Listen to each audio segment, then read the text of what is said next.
சித்தர் பூமியாய் சிவலயம் காட்டும் அண்ணாமலையே போற்றி. சிவ ஓம் நம சிவாய. பக்தர் நெஞ்சினை சிவமயமாக்கும் சிவபெருமானே போற்றி. ஹர ஓம் நம சிவாய.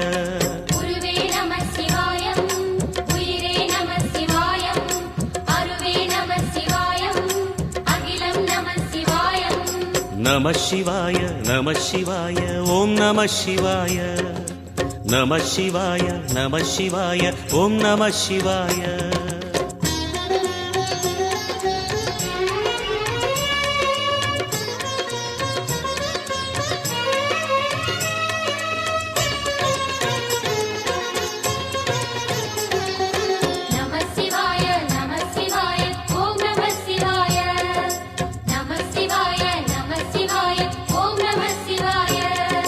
அன்னை உமைக்கு இடமாய் உடலில்